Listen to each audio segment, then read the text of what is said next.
Can you help? Can you help me? Can you help? Self-Helpless! Can you help? Can you help me? Can you help? Self-Helpless! Can you help? Can you help me? Can you help? Self-Helpless! What's up, everybody? Welcome to another episode of the Self-Helpless podcast. I'm Delaney Fisher. And I'm Kelsey Cook. And we have such an incredible guest today. Nadira Habibullah is a licensed marriage and family therapist specializing in issues of trauma and attachment. And Healing Her Trauma is a mental health service founded by Nadira, and it offers therapy and coaching services to women, children, and families. And we talk all about PTSD today, post-traumatic stress disorder. We talk about the symptoms and signs of it, how it develops, how to treat it, what that looks like in, experiencing trauma as a child versus an adult. I mean, all kinds of stuff. And just a little disclaimer, there are some tough situations that come up on this episode. So if you feel like you need to skip this because it might be a bit triggering, you might need to skip it or listen to it at a different time. But before we get into the episode, Kelsey, where are you performing? Where can people catch you? Yes, you guys can see me on the Hustler Tour this weekend in Tampa at Side Splitters. And then any Boston Helpsters, I am going to be at Laugh Boston May 27th through the 28th. And I'm shooting my special so soon. I'm going to be in Denver at Comedy Works June 16th through the 18th. And the 18th is the day that I'm shooting the special. So there are 2 shows on that Saturday.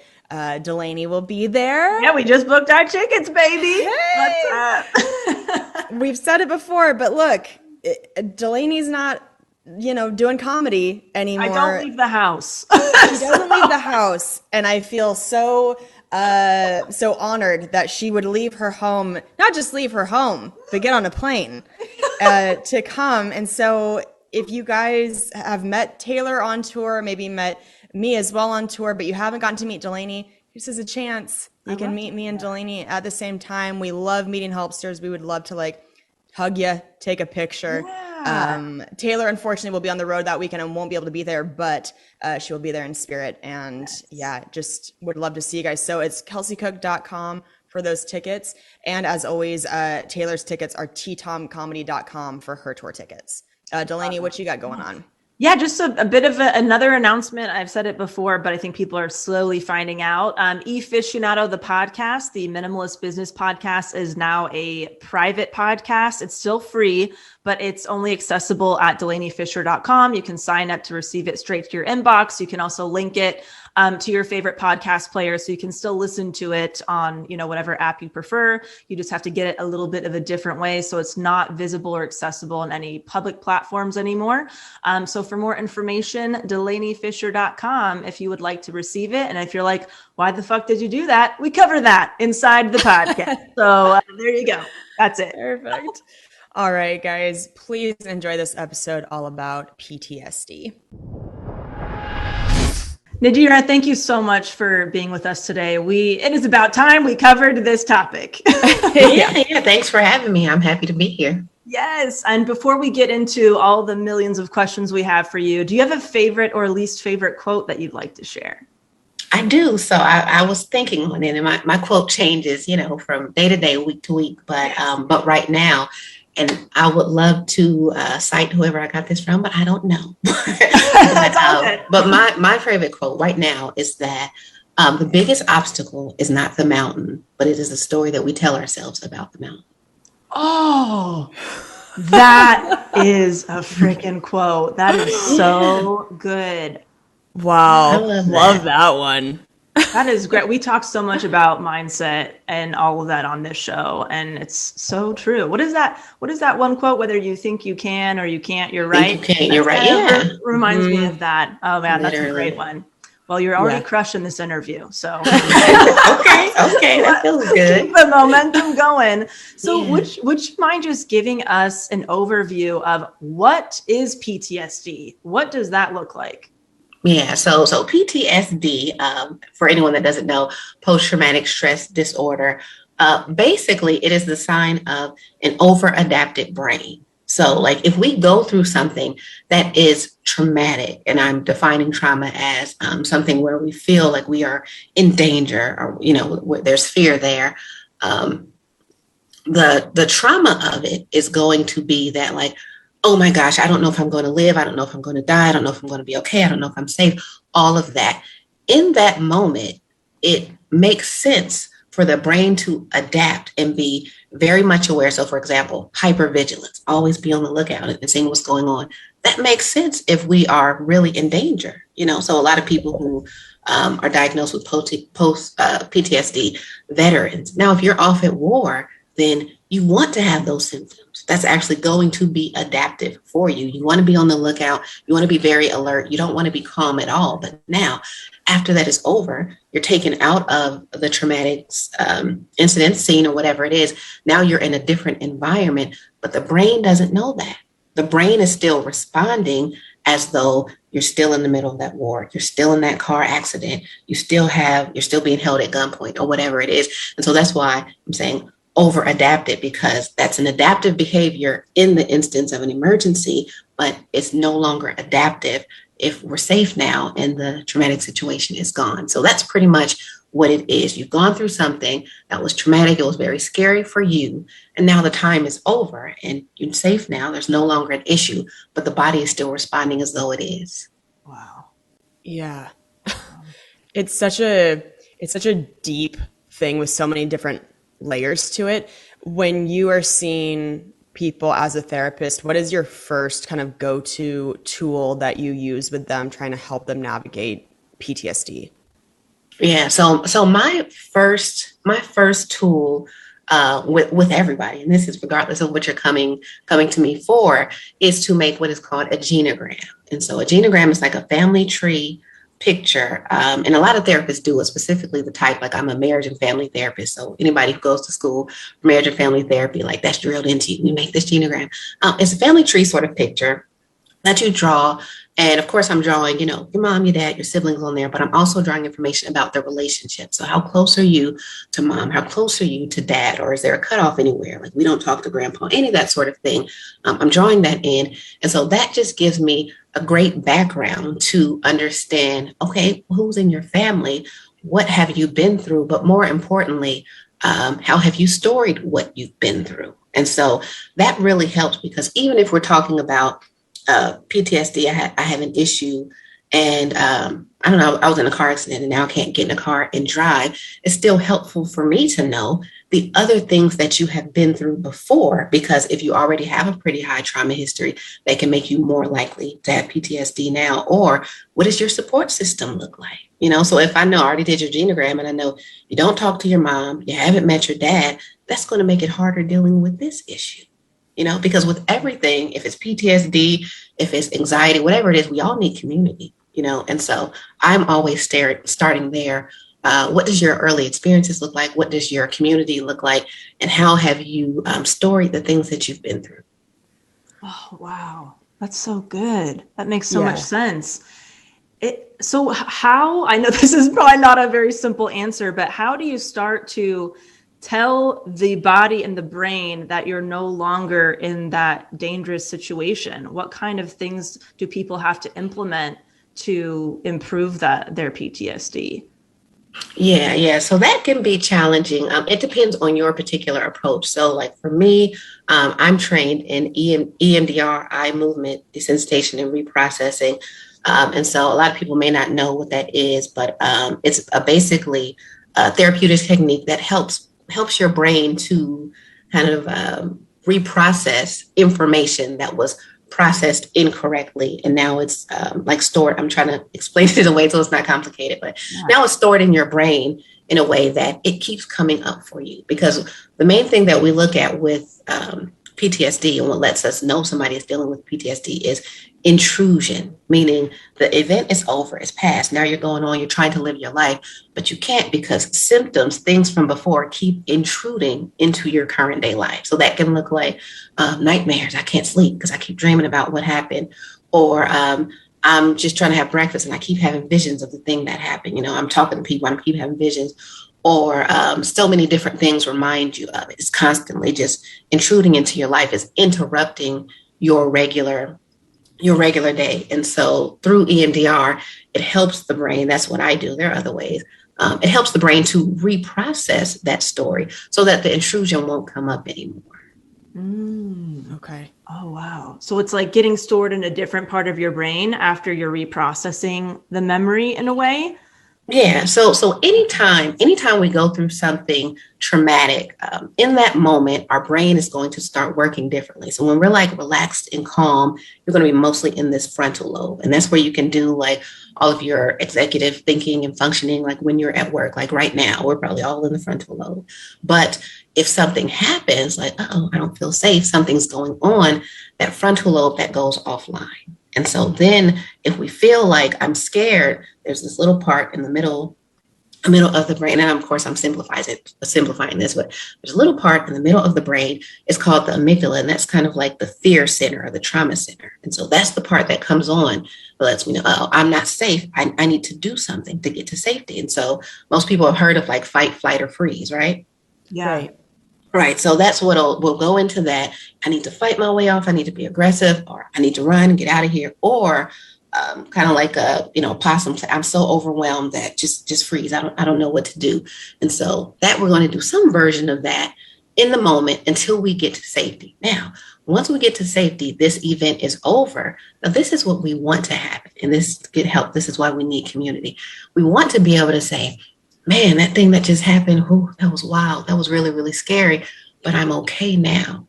It's over. It's in the past. It's not here anymore. And I'm okay. And so and usually when you have other people that are there to talk to you and help you and say, oh no, that wasn't your fault or whatever it is, it can help you get to that point. If we do that, we can go through the craziest thing.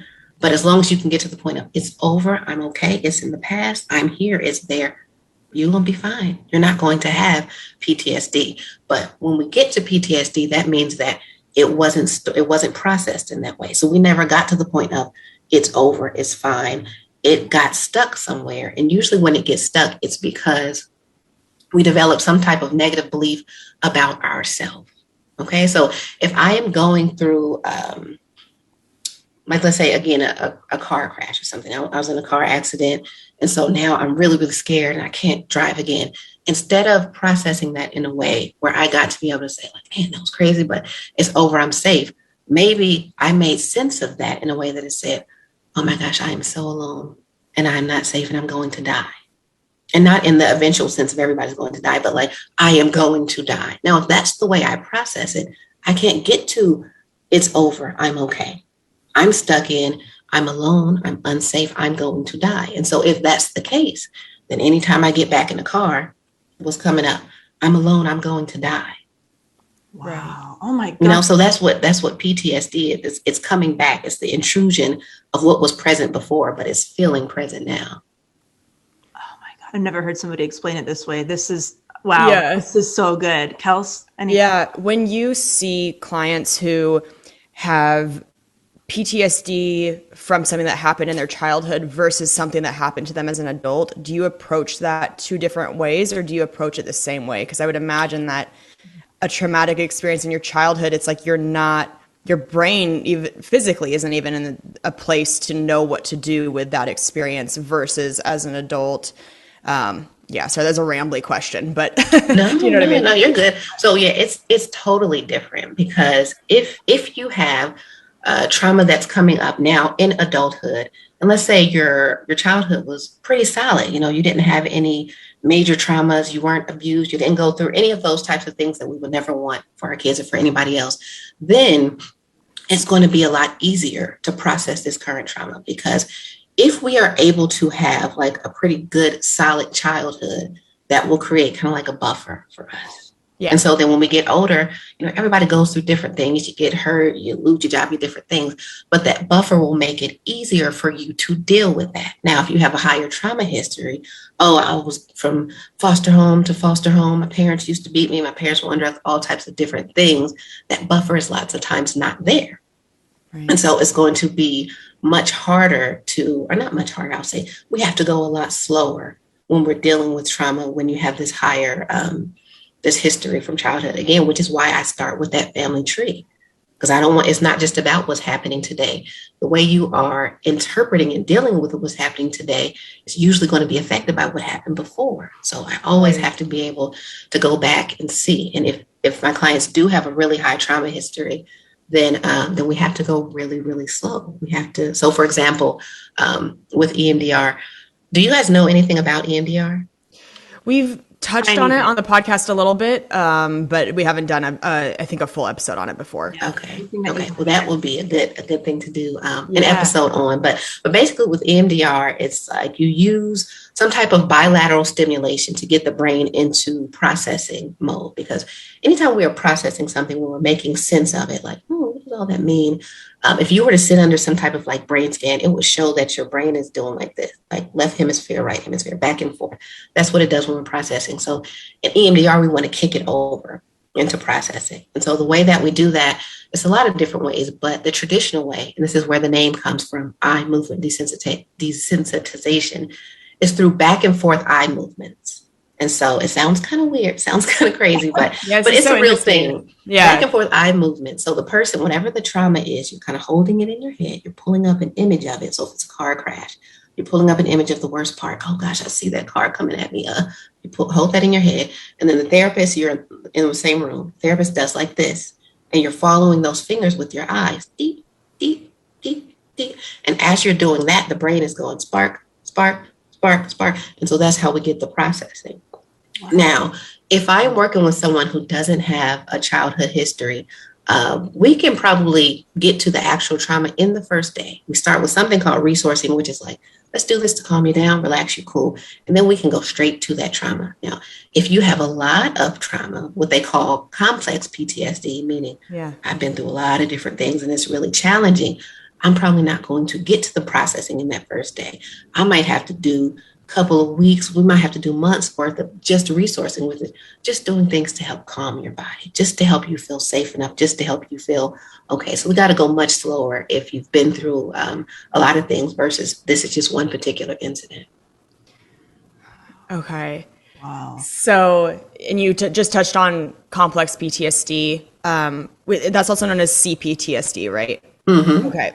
Can you just go a little deeper on that, because we've done a few episodes on narcissistic personality disorder and coming off of like basically healing from an abusive relationship with somebody with NPD, and that is something that seems to be very recurring as like the whole CPTSD component of that it's more complex. Can you explain why that is?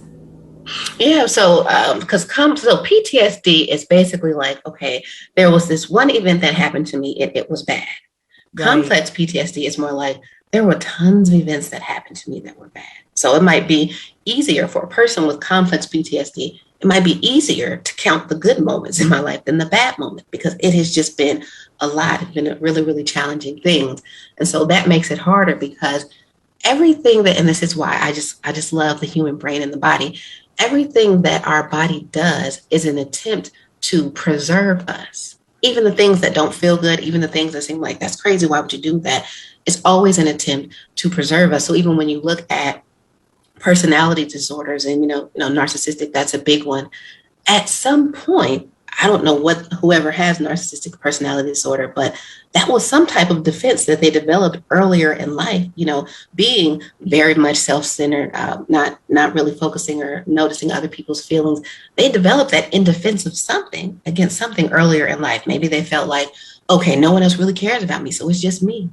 If I'm going to make it, if I'm going to survive, it's just me. So I got to be like this, so it always, even if it ends up being something that is hurtful or maladaptive, it is the body's attempt to try to protect itself from something. Right. And so that's why it's just the more that you have been through, the less nurture that you had, the less opportunities that you've had to feel like, safe and wanted in the world, the more likely it is that you're going to develop maladaptive coping skills so that you can get through life. Right. Yeah. That makes sense. And you mentioned that I would love to know kind of any patterns you've seen who people who have been susceptible to PTSD. We've all heard, like, obviously somebody goes to war, they're going to have PTSD usually, but do you notice anything in your own practice where there's some patterns that maybe people would be surprised about of people coming in who are suffering with PTSD? Yeah, so PTSD, people are more likely to develop that if they felt like helpless, like there wasn't something I could have done. So, for example, I remember I was watching something, and they've done all these studies on 9/11 and the survivors of that, and who did and didn't have PTSD. And so, whoever the lecturer was that I was watching, he was saying, there were a lot of people who, at least the ones who were low enough to be able to like get out of the building, and like they tried to run home, they tried to get home or just get away. And the people who tried to do something, even if who knows what it was, if it was trying to run home, if it was trying to help, if it was trying to do anything like that, they were less likely to develop PTSD because they felt like I did something, like I showed up, like I had some agency, I was able to do something. Or so, for example, like in cases of rape, a lot of people get PTSD from that. But if maybe they weren't even successful, but even if they tried to fight back or they tried to do something, that person could be less likely to develop PTSD because they can say, oh, well, even though it didn't really work, I tried to hit him, I tried to push him, I tried to do something like that. But that helps to inform the story they tell themselves about what it is that happened. Oh, interesting. Really interesting. We talk on the show also a lot about attachment styles in relationships. And I'm curious, as a marriage and family therapist, how do you see somebody's potential PTSD, maybe from their childhood, show up as an attachment style? Do you feel like somebody with PTSD is more likely to have an avoidant attachment style or more of an anxious attachment style? Or does it just kind of depend on the person? I would say it depends on the person, but definitely when you see people with complex PTSD, so, I've had a lot of different things happen to me, it's pretty unlikely that they are going to have like a secure attachment just because they weren't put in the environment where a secure attachment could happen. Sure. And so usually it's going to be that more anxious side or that more dismissive, avoidant side. So, but with just PTSD on its own, I don't really see much of a connection. But with complex PTSD, for sure, you're usually any person who has that is likely going to be either avoidant or dismissive. I feel like just anecdotally in my practice, I see a lot more, I said avoidant or dismissive, I meant anxious or dismissive. Right. I see a lot more people with anxious attachment. Okay. Than I do with avoidant. People kind of overextending themselves rather than removing themselves in terms of because and I think that makes sense because usually an anxious attachment is going to come more from having caregivers or being in an environment where like you were cared for, you had the basic things, but it wasn't consistent. Like I don't know for sure. When my caregiver comes in, it's usually going to be a mom. When my mom comes in, I don't know what mom I'm going to get. Maybe I'm going to get the fun-loving mom who gives me hugs and does all that stuff. Maybe I'm going to get the depressed mom who ignores me all the time. Maybe I'm going to get the really irritable mom who will smack me off of the tiniest little thing. But she's not always, I don't know. And so now I have this anxiety because I want you to love me. I'm reaching out. Please see me. Please pay attention to me. But then I'm also scared that you're not going to do it. Because sometimes you do it, but sometimes you don't.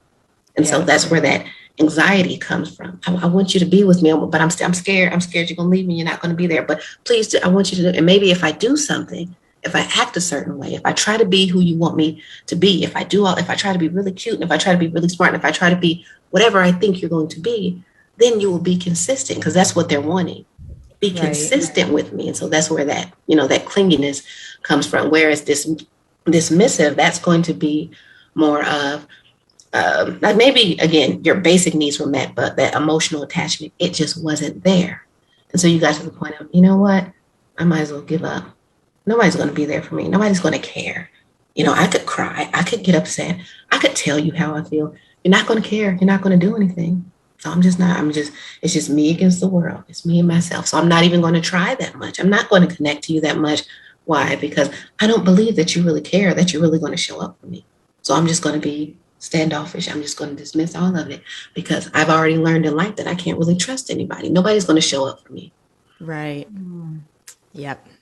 And That all checks out. Yeah. yeah. And how quickly does PTSD develop? Is it like an instant thing? Does it develop over months or years? Can somebody be like fine for a year and then all of a sudden they're experiencing symptoms? How does that work? Yeah. So it can, they call that delayed onset, but usually for like, if you're going, by the official diagnostic criteria, it needs to be at least a month since the particular event, because a lot of people, they can go through things, they can be really challenging, but again, if you have enough support, if you have people around, and it could be family, it could be teachers, therapists, whoever it is, to help you make sense of that in an adaptive way, you won't get PTSD. You can be fine. But it's that when you don't have that, when a length of time has passed, and like I said, it has to be at least a month, and you're still having the nightmares, you still have the startle response, you get scared really easy, you're still avoiding not going to certain places, then we're getting into PTSD territory. Yeah. Gotcha. Is there, I know we talked a little bit earlier about tools that you give your clients. With EMDR, I know if somebody's just out in the world, they aren't going to have access to EMDR maybe in the moment that they're suddenly being triggered by something that they weren't expecting to be triggered by. Is there something that you recommend people do if they are out in the real world, something happens? Is there like a quick go-to that you like to tell people that can kind of help them get back in the right part of their brain rather than the fight or freeze? Mm-hmm. Yeah. So anytime, like when we're feeling like really scared or really startled or something, and we need to be able to calm the body, my first go-to is usually going to be the breath. Let's focus on the breath, because what we want our brain to be able to do is to be able to realize, hey, false alarm, I'm actually safe. I know it feels like I'm unsafe. It feels like there's something going on, but that's not the case. I'm okay. And so when our body is activated in that way, then our nervous system is going to turn up, because it's going, again, fight, or freeze. It's going to go into the state that it thinks it needs to be in order to protect ourselves. And so a lot of times that's going to include the shallow breathing or the increased heart rate. So when we are intentional about our breathing, let me slow my breathing down, the focus on, people talk about belly breathing, not breathing in the chest, getting down in the stomach, breathing slow. Let me breathe in very slowly, slow it down, take 6 seconds. Let me breathe back out. Let me take 8 seconds, because when you breathe out, you want to take longer than you do when you're breathing in. Again, that helps to calm the nervous system, to let it know, hey, false alarm. I know it feels like it, but we're actually safe. We're okay. We're fine. So that's always going to be a go-to. I always teach my clients slow breathing. There's a video on YouTube. It's actually by the Calm app. You guys have heard of that? We just actually, this is so funny. We just got them as a sponsor, and I was just trying out the app for the first time yesterday. And one of the things they said was breathing in to follow your breath all the way in, and then on your exhale, follow it all the way out. Like really notice with your mind that full in and out. And that did really help me. So anyway, sorry, what were you going to say about it? But yeah, so because there are a bunch of different videos, but I like theirs. And so that's something that I will send to clients a lot of times. And I tell them, don't wait until something happens. Like, you want to start doing this now while you're calm, while you're good. Like, let's just make it a normal part of your day. You can do it in the morning, in the evening, at lunch, or whatever. And it just has it's like a blue orb, and it like expands as you're breathing in, and then it contracts as you're breathing out. So I'll send that to a lot of people. So if you get more practice doing it before you're in the moment and you need it, then it's going to be easier to do it in the moment. So that's something that I tell people to do. Something else is also, like, for example, things that appeal to your senses. So things that, that we can see, that we can smell, that we can taste, those can have calming effects on our body. So for example, a lot of us have really strong sense of smell. So if there is a scent that you really like, that is very appealing to you, that's very calming for you. So for example, for me, it's roses. I love anything rose scented. Like it just puts me all the way in a happy place. And so if it's roses, or some people, it might be peppermint, it might be lavender, or whatever it is. But if it's a type of scent that you can actually have, like encapsulate, you can carry that with you. Little, vial or a little bottle of essential oil or something like that. When you feel yourself getting activated, you can sniff that, to help calm you back down. Also with people, we do in EMDR, but also outside of it, we can do a lot of visualization. So we can come up, what is a calm place for you? So what is a place? It could be real or imagined. If it's real, a place that you have been to that felt just absolutely good and relaxing for you. You have no type of sad memory attached to it. There's nothing angry or sad that could come up when you think of this particular place. So for some people, they might say, oh, my grandmother's house, but my grandmother died. Okay, then we can't use grandmother's house because now her death is attached to that. Or it could be, oh, when I was in first grade, I had a neighbor who was so cool and I would go over there and play with their toys. Okay, so then maybe the neighbor's house. So then I'll ask them, so when you think of your neighbor's house, what kind of imagery comes up? Oh, they had this big red slide. I used to love that slide. It was so fun. And then their room was over to the left. And then, okay, so I have them bring that up. And I say, okay, so now let's imagine that. Let's imagine you there. You were there and when you feel it in your body. And then something that you can do. I talked before about the bilateral stimulation that we do at EMDR, but there are tons of ways to do bilateral stimulation. And you don't got to have a therapist there with you. When you are doing resourcing. So you can pull up the imagery. Oh, okay, I see it. I see the red slide. It's there. It's fun. And then you can just tap your body.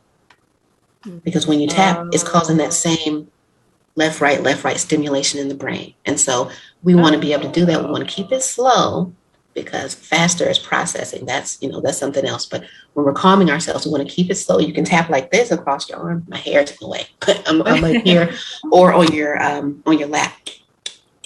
Or you can walk. Walking is still bilateral, left, right. So now you don't want to walk while you're doing this visualization because then you might fall or something like that. But just literally just going on, lots of people instinctively, if they're upset, I just got to go on a walk. That calms the body. It's the bilateral part, the back and forth. But we can do that too. Bring up, let me go to I know I'm feeling triggered. I'm feeling activated. What is my calm place? Okay, got my calm place. When you feel it in your body, let's tap it in. You can do that, and anybody can do that. Oh, those are such good tips. I'm like slowly taking notes over here because I just feel like those are all just such good grounding kind of tips for anxiety, and maybe if it's not even related to PTSD, but I feel like that would help a lot of people when they feel that coming up. Can somebody have PTSD even if they're like physical life, or if their life wasn't in danger? Like, for example, maybe they received a phone call about a loved one who was in a car accident. So they were not the one in the car accident, but now they're on edge thinking that somebody they love might be dying. Like, is that considered PTSD as well? Or is it only considered PTSD if you were physically in danger? Yeah, it can be, they have what they call like secondary trauma or vicarious trauma. So even though I wasn't immediately there and going through whatever it was, but because of my proximity to it, because I know that this was with my mom, or even hearing about it a lot, so sometimes therapists, they work with a lot of different trauma, a lot of different things. It's things that you got to do to take care of yourself because that trauma can settle into you. So most people with PTSD are going to be people who have experienced a specific thing themselves, but you can still be affected by it when someone close to you has experienced it. Gotcha. Yeah.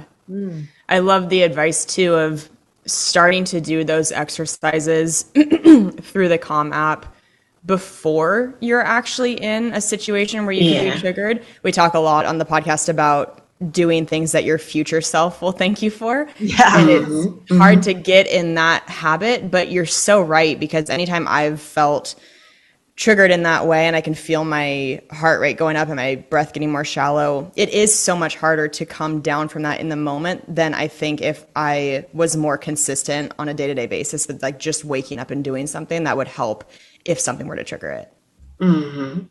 Yeah. What if somebody's tuning in right now and they believe that one of their loved ones is suffering from PTSD, but they're not sure how to approach them about it? Maybe that person is not trusting of people and they don't want to seek a professional or something. Like, what is the best way to kind of get them the support that they need?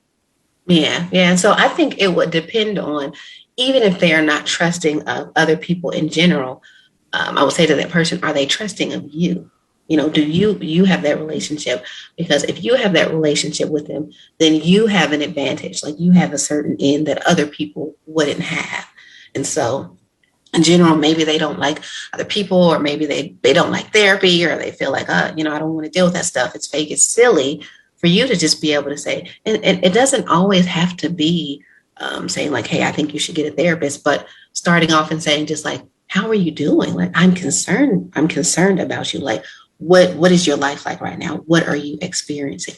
I'm asking because I'm noticing that you're sleeping a lot more, or that you're a lot less, or I'm noticing that you get really, really irritable, and that it used to be your thing. Or I'm noticing that you used to always come with me to the parties and now you don't. I'm noticing a change in you, and I'm concerned. And so you don't want to lead with, oh, go talk to the specialist or anything. You just really want to try to get them to open up with you about their experience. Because if they say, well, yeah, it has been rough, or now, yeah, I don't go to the parties anymore because that's really scary for me, or if you can get them to do that, then they will be more likely. If you said, oh, okay, well, that sounds really tough. Well, if you need some help, I can recommend, I know some people who can help with that. I know a different therapist, or even I was reading an article the other day. You want me to send that to you? That might be helpful. Like, you just want to ease it in, because they may not take the bait immediately, but you want to at least be able to put it there.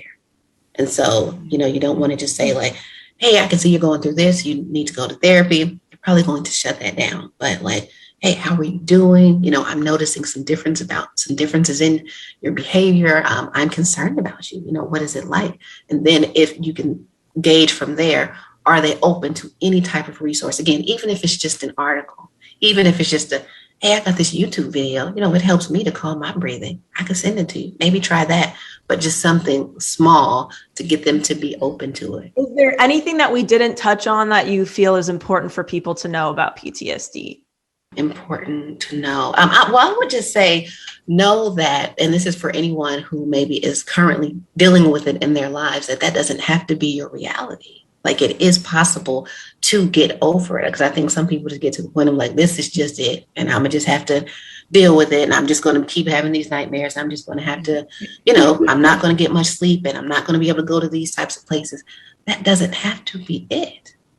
There are people and there are resources that can help you get over that, so that you can get back to leading a life that feels good for you. And so that's the main thing that I want to be able to share. And just in general, like, even if it's not PTSD, if there is something that you are struggling with and that is difficult for you, lots of times, I always tell this to all my clients, we go through things that are hard and traumatic. Lots of times those traumas happen in isolation. So either physical isolation, I was alone, or just emotional isolation. I feel alone. I feel unseen. And so healing happens in community. Healing happens when we are able to connect with other people and not put the expectation that I just got to get through it, and I just got to pull myself by my bootstraps, and it's just got to be me. That's more of the same. It's already just been you. You've already been sitting with it on your own. So reach out to your community, to the people that you love and that you trust, and don't allow yourself to think that you have to sit in discomfort alone. You do not. Thank you. Those are such nice words. Yeah. Thank you so much. Seriously, thank you so much for giving us your time today. This was awesome. Yeah, you're welcome. And where can people find you and your work and all of that good stuff? Yeah, so you guys can find me. So I am on Instagram, Healing Her Trauma, HEALING, and then just her and trauma. And then my website is the same, healinghertrauma.com. Perfect. Awesome. Well, thank you so much. Have a good rest of the day. Okay, you too. Thanks, you. Nadira. Bye. Wow, I feel like I learned so much from her, and just what a comforting way for her to end what is, a heavy topic to talk about, by saying this doesn't have to carry out through the rest of your life. Like you can heal from this, because I think it's easy for PTSD to become kind of part of your story or your identity, where the more you talk about it, I mean, you have to talk about it to process it, but it can be easy to then hold on to it as like, oh, but this is part of who I am. And I think it's a nice reminder to hear like you can heal from it and move on from it. Yeah. Such a jam-packed episode. I just love the way that she explained things. Like, I feel like it sunk in a lot differently than when I've read or listened to things about PTSD in the past, of just kind of explaining like where it's hanging out in your brain and why it's really important to kind of bring it to the forefront, process it in a different way, and kind of like store it in a different area. I thought that was so good. And those practical like grounding tips, oh my God, I'm going to be using that shit just for anxiety spirals and all of that kind of stuff. So many like great practical applications in this episode, which, you know, I'm always a fan of hot tips. Well, yeah. It's such a dense topic, I think, from a professional's perspective, to explain it in like almost layman terms to people who are not in the field. And I really did feel like she held our hands and walked us through almost like a Blue's Clues episode. It was like a lot of like easy to visualize. This is what's happening in your mind. These are things you can do to help when you're on your own. That was explained so well. Yeah, she really simplified it. Thank goodness. Yeah. And we also have an iTunes review of the episode. This is from Vic Ben 12, and it says, "New listener, hi ladies. I just wanted to let you know that I really appreciate your take on the topics you present on your podcast. I'm a social worker and my humor can be pretty dark at times. So the array of topics you discuss, including sarcasm, is lighthearted and educational. Thanks so much for your content and continuing to do a great job." Thank you so much. Thank you. That's so nice to hear. And if you haven't left an iTunes review yet, we would love for you to. It helps the show stay on the iTunes charts, and then you can get your review read on the podcast. Yeah. And Del, do you have any segments? Do you have a good shit? Is there anything crazy happening in your life? I have a good shit. I had a family bridal shower this past weekend, and we all went to the Gentle Barn in Santa Clarita, one of my happy places. It was really nice. It was just such a relaxing day. We had a little picnic. We held and pet a bunch of animals. I just freaking love that place so much. And I know this was another segment on another episode, Kels. Yeah. Remember when I told you that one of Cam's wedding gifts to me is we sponsor a chicken at the Gentle Barn named Rebecca. So that was like the episode that I think I announced I stopped being vegan.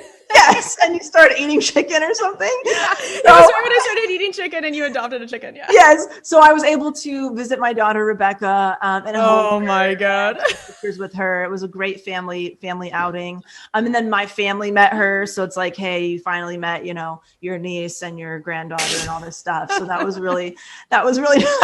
Yeah, it was great. So that was my bridal shower. But yeah, that was it. What do you got? Oh, I thought of you because, okay, well, first of all, my good shit. This episode is coming out a month after, it's like almost exactly a month. Right now, the day we're recording this is April 12th. So my birthday was a couple days ago. Delaney and I just had our birthday week. My birthday is 5 days after Delaney's. And I just had one of the most magical weeks of my life in Las Vegas for my birthday. I got to headline the Laugh Factory, and they just really spoil the comics that come through there to headline. And Vegas is just such a special place anyway because of the amount of promotion that's going on there. There's so many like live shows.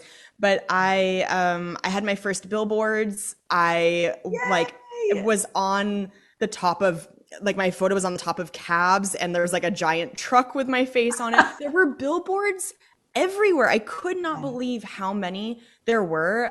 My friend Chelsea picked me up from the airport, and we were driving on our way to a meal, and we thought that we had like seen all of them.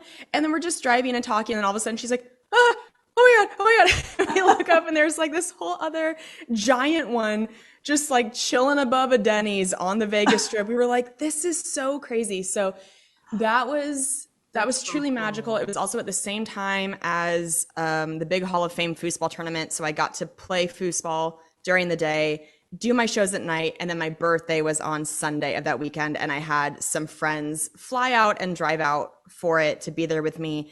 I mean, it was just, it's like, how do you even come down from a week like that? Like nothing can So many top highs. it. So many highs. So many different highs. Yeah. And we did Top Golf on my birthday. If you guys have never done Top Golf before, it's basically like a giant driving range that's almost like mixed with a little bit of like a nightclub. I don't know. Like it's like a bar vibe, but with golf. And I thought of you because my group and I ordered like the taco platter to share. And it was just this like massive taco platter of like chicken tacos and beef tacos and pork tacos. And I was like, oh, Delaney would not be happy with this. So, I'm sorry. Guacamole and chips. I'd be fine. That's true. That's true. They did have guacamole and chips. Veggie tacos. They got them. Rice. Oh, yes. Guac, tomato, lettuce. You throw it on there. I'll eat it. Yes. I was so hungover. I like that taco platter just fixed everything that was wrong in my body the day after a lot of tequila, but you know. Nice. Oh, what a fucking great birthday, dude. I forgot to mention did I mention my birthday on last recording? I don't even remember. I don't even remember either. It's hard when we record so far in advance because it's like I can't keep track of what we've talked about as like a good shit or not. But yeah, there were some very sweet helpsters that came out to the shows in Vegas, and yeah, it was one of those weeks where I'm like, I am so lucky. What a special life to have to get to do things like this. So it was really great. Awesome, dude. Oh, I'm so glad. What a fabulous birthday. Oh, I wanted to give a shout out.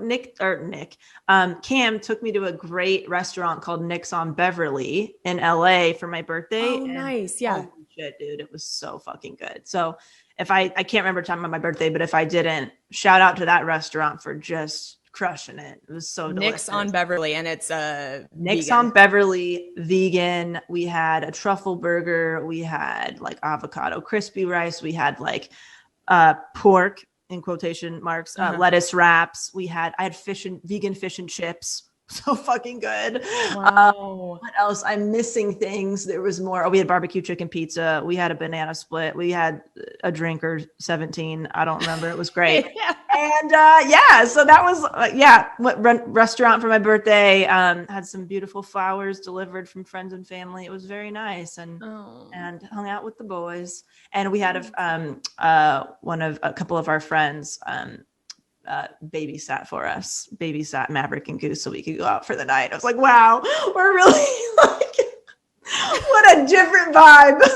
Mom and dad out on the town. Look out, eating their vegan food. We're going out for 3 hours. Oh my God. Get the sitter. Call the sitters. Make sure the fridge is stocked. Oh, it was good. It was a good time. Nice. Yes. Well, be sure to head to kelseycook.com, get those tour date tickets, come see my special. So excited I'm so excited. And what a great freaking area. I mean, Denver, what a great fucking city to have it in. We're just so excited to be there.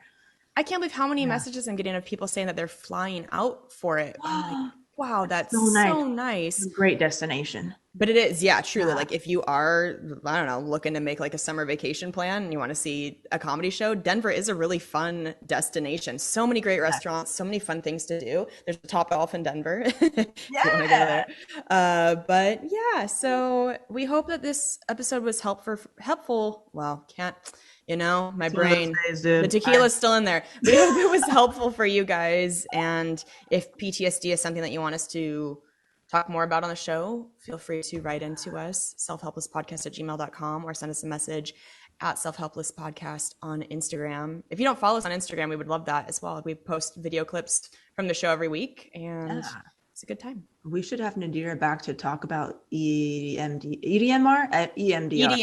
We should have her talk about that specifically because that's super fascinating, that process.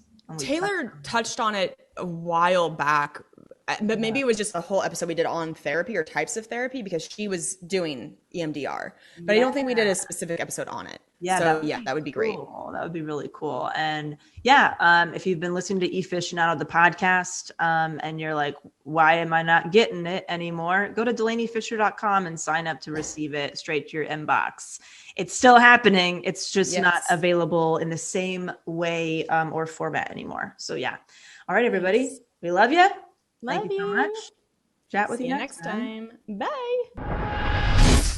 Thank you so much for listening to the Self-Helpless podcast. You can find our Patreon community, merch, and our individual work at selfhelplesspodcast.com. We'd be thrilled if you shared this episode with a friend, or feel free to post it on Instagram and tag at Self-Helpless Podcast so we can repost you and say thank you.